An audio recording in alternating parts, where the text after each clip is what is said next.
اسرائیلی حکومت نے اپنے شہریوں کو مذہبی فرض کی ادائیگی اور تجارت کے لیے براہ راست سعودی عرب کے سفر کی اجازت دے دی، جبکہ اس سے قبل اردن کا راستہ اختیار کرنا پڑتا تھا۔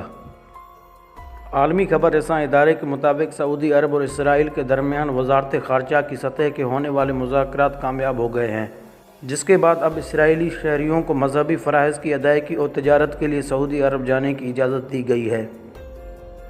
اس سے قبل اسرائیلی شہریوں کو سعودی عرب جانے کی اجازت نہیں ہوتی تھی، جس کی وجہ سے شہریوں کو کسی دوسرے ملک جیسے اردن کے راستے سعودی عرب جانا پڑتا تھا، تاہم اب 90 دن کے لیے براہ راست سعودی عرب جا سکتے ہیں۔ یہ واضح نہ ہو سکا کہ دونوں ممالک کے درمیان مذاکرات کب اور کہاں ہونے ہیں، تاہم گزشتہ ماہ سے خلیجی ممالک اور اسرائیل کے درمیان قبرتیں کم ہوئی ہیں۔ نیتن یاہو عمان کا دورہ بھی کر چکے ہیں، جبکہ عرب لیگ کے سربراہ نے بھی پولینڈ میں یہودیوں کے نازوں کے ہاتھوں قتل عام کی یاد میں منعقد کردہ تقریب میں شرکت کر کے خیر سگالی کا عطیہ دیا تھا۔ ناظرین، میں نے جو آپ لوگوں کو یہ خبر بتائی، یہ خبر کل کی ہے۔ آج جو سعودی عرب کا رد عمل سامنے آیا ہے، اس کے بارے میں آپ لوگوں کو اب بتاؤں گا۔ اسرائیلیوں کو سعودی عرب جانے کے معاملے میں اہم بیان سامنے آ گیا۔ سعودی وزیر خارجہ شہزادہ فیصل نے دو ٹوک لفظ میں کہہ دیا کہ اسرائیلی پاسپورٹ رکھنے والے سعودی عرب نہیں آ سکتے۔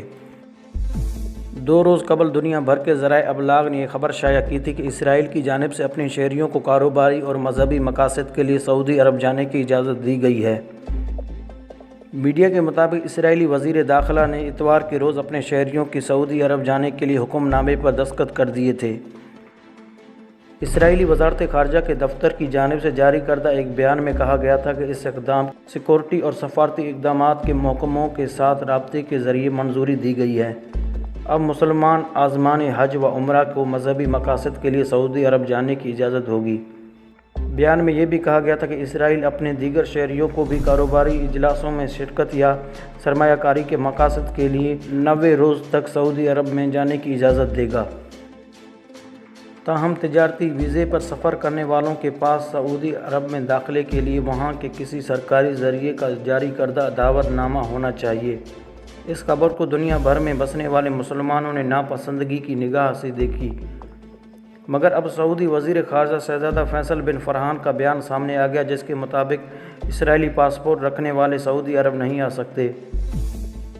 امریکی نیوز چینل کا کہنا ہے کہ سعودی وزیر خارجہ نے بیان جاری کیا ہے کہ ہماری پالیسیاں طے شدہ ہیں، ہمارے ریاست اسرائیل سے تعلقات استوار نہیں ہیں اور موجودہ صورتحال میں اسرائیلی پاسپورٹ کے حامل مملکت میں نہیں آ سکتے۔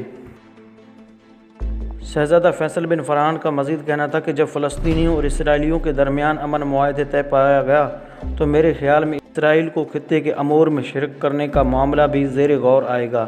واضح رہے کہ اس وقت اسرائیل کے صرف 2 عرب ممالک اردن اور مصر کے ساتھ سفارتی تعلقات استوار ہیں، جبکہ فلسطینی علاقے پر قابض ہونے کی وجہ سے پاکستان سمیت دیگر اسلامی ممالک نے اسرائیل سے کسی قسم کی سفارتی تعلقات استوار نہیں کر رکھے۔ ناظرین، آپ لوگ اس معاملے میں کیا رائے رکھتے ہیں؟ کمنٹ باکس میں آپ لوگ اپنی قیمتی رائے کا اظہار کرنا۔ آپ لوگوں کا رائے ہمارے لیے مشعل راہ ہے۔